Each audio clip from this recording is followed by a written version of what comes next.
시청자 여러분 안녕하십니까? 헬로티비 뉴스입니다. 경기 북부 특별자치도 지난해 뜨거운 감자였습니다. 경기도는 정부를 상대로 주민투표를 제안했는데 실시되지 않았습니다. 김동연 경기도지사는 총선 전 경기 북부 특별자치도 설치를 위한 주민투표가 무산됐다고 공식 발표했습니다. 김소연 기자의 보도입니다. 김동연 경기도지사는 3일 경기도청에서 기자회견을 열고 중앙정부가 실강 끌기로 일관해 준비 기간을 고려하면 이제 총선 전 투표는 불가능하다고 말하면서 사실상 주민투표는 무산됐다고 설명했습니다. 김 지사는 경기도가 정부에 주민투표를 요청한 것은 100일 전이라고 강조하고 중앙정부의 직무유기, 정책적 테러라고 강도 높게 비판했습니다. 경기 북부 특별자치도 설치를 위한 총선 전 주민투표가 끝내 묵살되었습니다. 경기도가 정부에 주민투표를 요청한 것은 이미 100일 전인 지난 9월 26일입니다. 하지만 경기북부 특별자치도는 흔들리지 않겠다며 총선 이후 경기북부 특별자치도를 재추진하겠다고 밝혔습니다. 향후 계획도 발표했습니다. 지난해 발표한 북부 대개발 비전 확대를 위해 북부 대개발 TF를 신설하고 경기북부 특별자치도의 미래지향적인 명칭을 공모하겠다는 계획입니다. 올해 총선에서는 북부 지역에 출마하는 여야 후보들을 상대로 특별자치도 설치 공통공약 운동을 통해 22대 국회에 경기북부 특별자치도 설치에 대한 지지를 미리 확보하겠다고 말했습니다. 결코 뒤로 돌아가지 않겠습니다. 어떤 어려움에도 흔들리지 않겠습니다. 경기도는 북부특별자치도 설치를 위해 뚜벅뚜벅 나아가겠습니다. 도민들과 함께 만든 견고한 성과를 바탕으로 계속해서 박차를 가하겠습니다. 김동연 지사는 정정당당하게 정면 돌파하기 위해 주민투표를 계속 추진하겠다면서도 추진 과정에서 만약 다른 변수가 생긴다면 시군의회의 의견을 듣는 대안도 배제하지 않겠다라고 말해 경기 북부 특별자치도 추진은 계속할 것을 강조했습니다. 헬로티비 뉴스 김소영입니다. 인천시가 올해부터 18세가 될 때까지 1억 원을 지원하는 1억 플러스 아이드림 사업을 시행하는데요. 올해 첫 수혜자가 탄생했다고 합니다. 송효창 기자가 취재했습니다. 지난 1일 인천의 한 병원. 갑진년 첫날 새둥이가 태어났습니다. 이 아이는 올해부터 인천에서 시행하는 아이드림 첫 수혜자입니다. 많은 도움이 될 거라고 생각을 하고 있고요. 앞으로 저희와 같은 예비 엄마 아빠들에게 좋은 정책을 많이 만들어 주셨으면 좋겠습니다. 앞서 인천시는 올해 1월 1일부터 1억 플러스 아이드림 사업을 시행하기로 했습니다. 인천형 출생정책인 1억 플러스 아이드림 사업은 태아부터 18세까지 성장 전 단계를 중단 없이 지원하는 정책입니다. 정부와 지자체가 매칭해 부모 급여와 아동수당, 첫 만남 이용권과 초중고 교육비 등 7,200만 원을 지원하고 여기에 인천시가 새롭게 2,800만 원을 더하면 인천에서 태어난 아이는 18세가 될 때까지 총 1억 원을 지원받게 됩니다. 개인별 상황과 소득 등 자격에 따라서 최대 3억 4천만 원까지 받을 수 있습니다. 사회적 문제를 해결하는데 우리 인천시 정부가 처음 정책을 추진하게 되었고 앞으로 국가에서도 대정책 전환을 통해서 대한민국의 미래를 희망으로 만들어가야 되겠습니다. 시는 출생지원 확대를 위한 올해 예산을 확보한 만큼 사회보장제도 협의 등 행정 절차를 최대한 이른 시일 안에 마무리할 방침입니다. 또한 지방정부 차원의 출생정책 추진에 한계가 있는 만큼 대통령실에 가칭 인구정책 수석을 두고 총리실 산하에 출생정책을 총괄하는 가칭 인구정책처를 신설하는 방안 등도 정부에 건의하기로 했습니다. 인천시가 새롭게 내놓은 출생정책, 저출산 대책으로 새롭게 자리 잡을 수 있을지 관심이 모아지고 있습니다. 헬로티비 뉴스 송윤창입니다.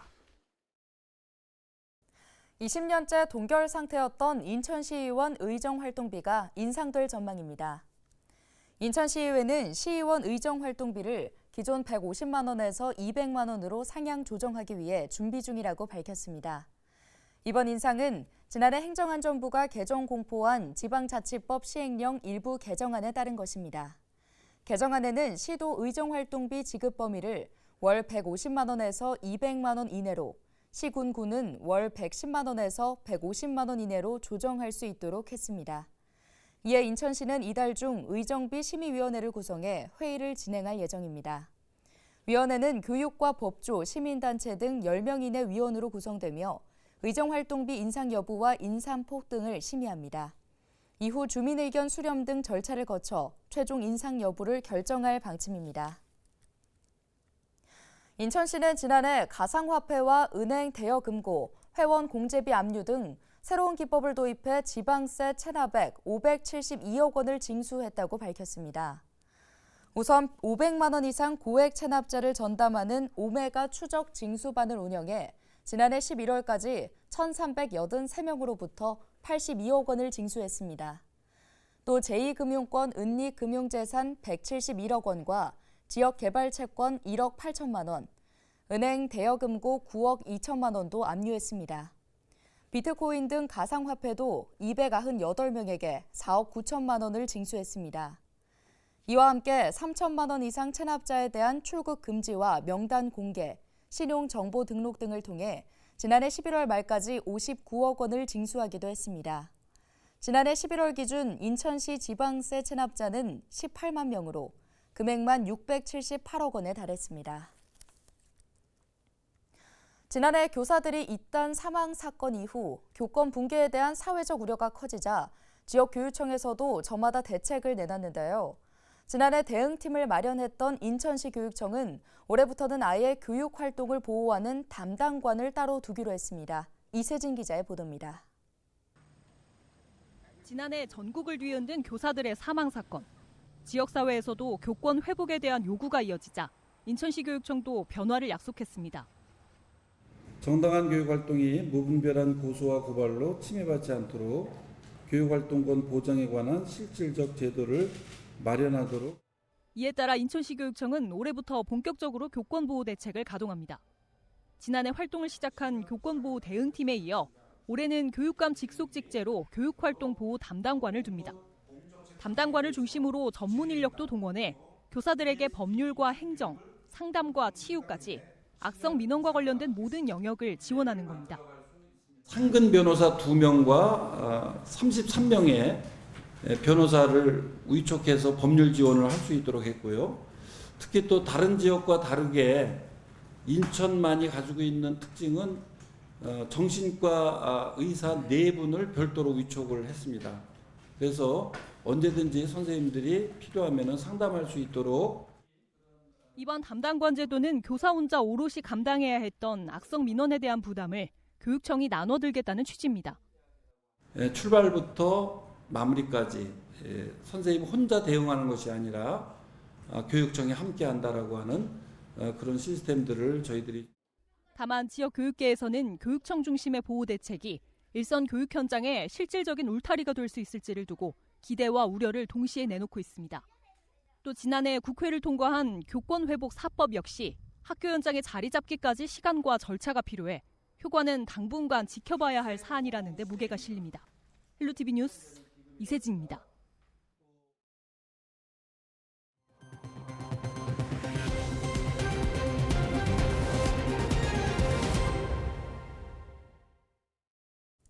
인천시가 최근 고물가 등으로 어려움을 겪는 소상공인을 위해 경영안정자금 대출의 원금 상환을 최장 1년 동안 유예하기로 했습니다.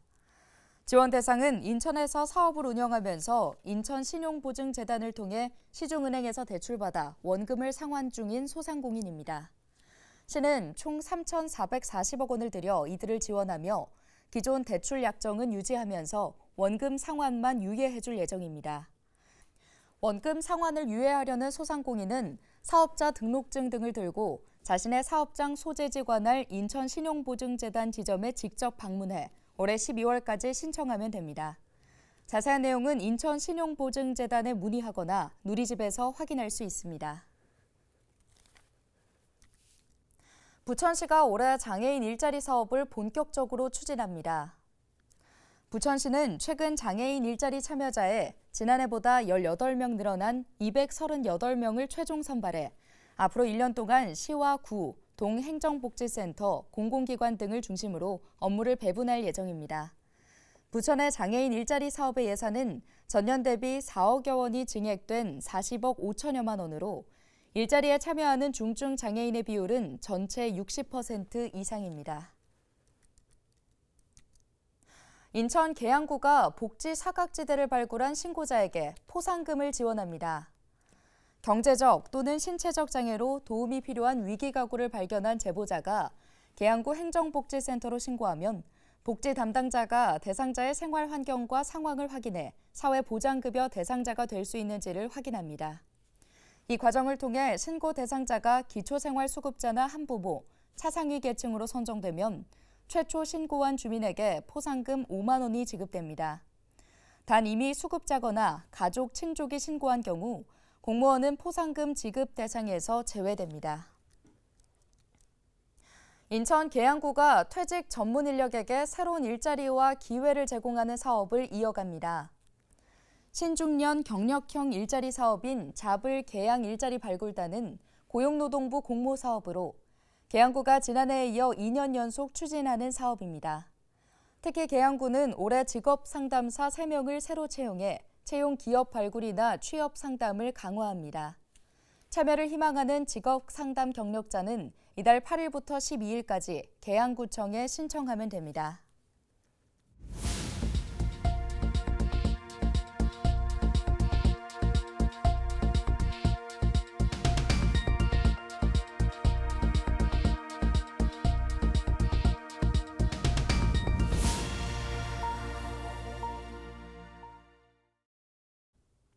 부천 상공회의소가 3일 신년 인사회를 열었습니다.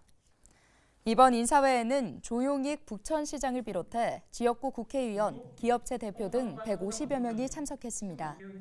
부천상의 김종흠 회장은 신년사를 통해 기업의 어려운 점을 해소하고 지역 경제와 관련된 현안을 해결하는 데 역량을 집중해 나가겠다고 강조하면서 지역사회와 원활하게 소통하고 사회적 약자와 소외계층을 지원하겠다고 의지를 다졌습니다. 부천시가 국토교통부가 주관하는 스마트 도시 재인증을 획득했습니다. 부천시는 지난 2021년 스마트 도시로 처음 인증받은 바 있는데요. 이후 2년 동안 국토부 스마트 도시 공모사업 추진과 도시통합관제센터 구축, 전국 최고 밀도 방범 CCTV 확충과 리빙랩 운영 등 성과로 2025년까지 스마트 도시 인증 3등급 자격을 얻었습니다. 부천시는 2025년 스마트 도시 3차 재인증에서 사업 성과를 늘려 2등급 자격을 확보할 계획입니다. 김포시 달빛 어린이병원 3곳이 1월 1일부터 야간 진료를 시작했습니다. 김포시 달빛 어린이병원은 히즈메디병원, 김포 아이제일병원, 아름드리 365 소아 청소년과 의원으로 평일은 밤 11시까지, 주말과 공휴일은 오후 6시까지 진료를 받을 수 있습니다. 앞서 김포시에서는 지난해 6월 12일부터 달빛 어린이병원 3곳이 운영을 시작했지만 병원 인력난으로 인해 휴일에만 야간 진료가 이뤄졌습니다. 이에 김포시와 김포시의회는 지난달 공공심야 어린이병원 및 공공심야약국 지원 조례를 제정하는 등 달빛 어린이병원 야간 진료 확대를 추진해왔습니다. 김포시가 내년 3월까지 코로나19 노바백스 XBB 1.5 백신 접종을 무료로 실시합니다. XBB 변이에 대응하는 노바백스 백신은 기존 활용되던 유전자 재조합 방식으로 만들어져 mRNA 백신 접종에 어려움이 있는 사람들에게 접종이 가능합니다. 이번 백신 접종은 12세 이상 시민이면 누구나 무료로 받을 수 있고 위탁 의료기관의 백신 보유 여부를 확인 후 방문하면 사전 예약을 하지 않아도 당일 접종이 가능합니다. 예방접종 위탁 의료기관은 코로나19 예방접종 홈페이지와 김포시 보건소 홈페이지에서 확인할 수 있습니다. 오늘 준비한 소식은 여기까지입니다. 함께해 주신 여러분 고맙습니다.